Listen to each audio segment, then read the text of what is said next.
Hey guys, just section of violence here. I know I gotta get these videos out a little earlier for you. Weigh-ins were yesterday, but man, I just been busy, man. It's hard, man. But yeah, not asking for sympathy. Just you know, bear with me.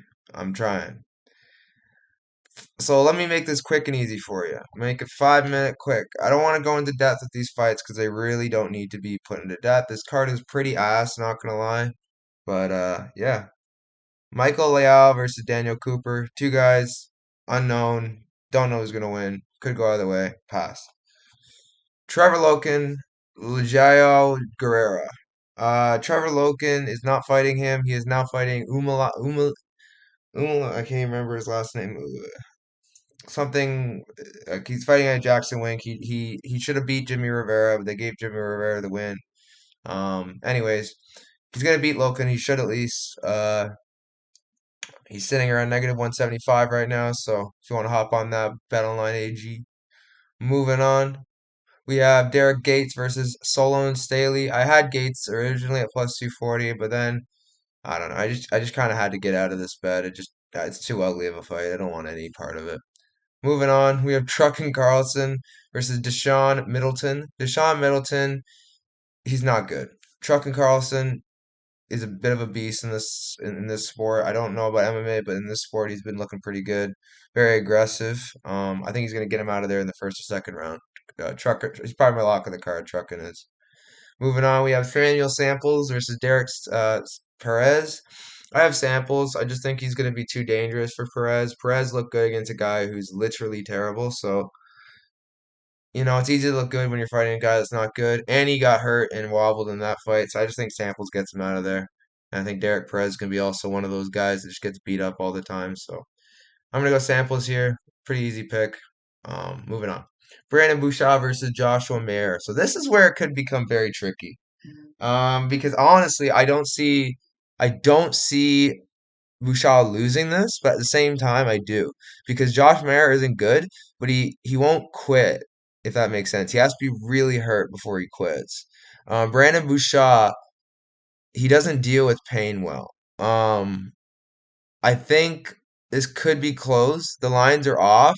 I think Bouchard should be negative 200 at most, negative 250 maybe, but I just see this being a Bouchard win. But Mayer could definitely pull the upset, so I decided to pass on this one. Moving on, we got Jeremiah Scott versus Bridges. Bridges always seems to let me down. He can be dangerous. Who did he beat? He's beat LJ Hemrick. So good job. He can be dangerous, but Jeremiah Scott seems to be in his head. He won the face-off. Usually that's all you really need. He has a better record.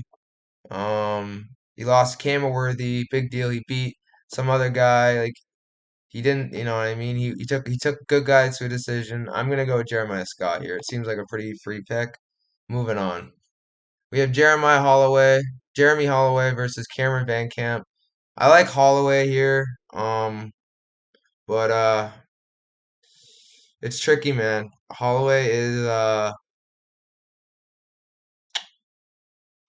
in my opinion, he kind of likes to make things close sometimes, but I do think he can separate himself with the power difference and the experience in BKFC. I do think he wins. Definitely a little worried, but I do think he covers the tag. Um, all of his losses are like he took chaos to a decision, so that makes me feel a lot better. Honestly, I think he wins this fight. Moving on, we have I see him winning either by second or third round TKO. Moving on, we have Tony Soto versus Kevin Croom. This is a fight I've been torn on all week. So I like Kevin Croom. Maybe not as like, oh, he's a great person or whatever. I used to be a fan of him, but whatever he did to Timmy Elliott, that's none of my business. What I do think though is Kevin Croom is a dog, and unless you really hurt him, I don't think he's gonna go away. And given Tony Soto, he did fight a really game opponent. I don't rate Good John that much, and I do rate the accuracy of Croom. Kroom is very dangerous in the pocket. Very nice shovel uppercuts. He's tenacious. His cardio is good. The thing with Soto, He's a boxer. He's a better traditional boxer. Six out his jab. 1, 2.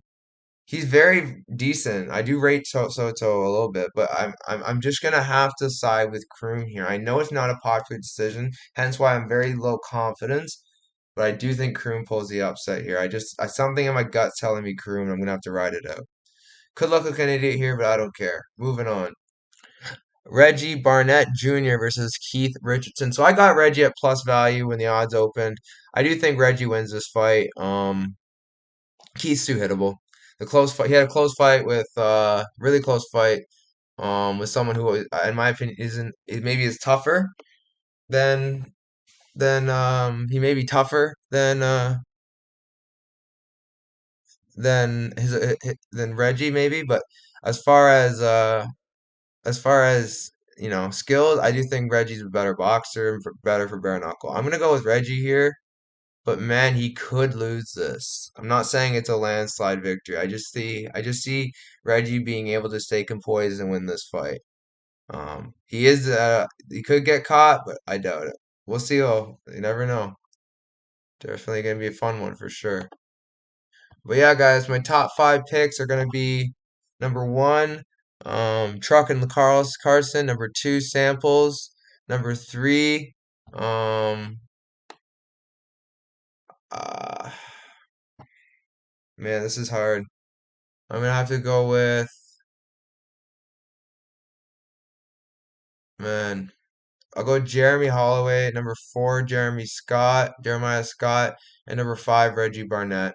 Like, subscribe. You know the drill. Oh, and number four tied is the Russian guy as well. Anyways, guys, like, subscribe. You know the drill. I'll catch you next time.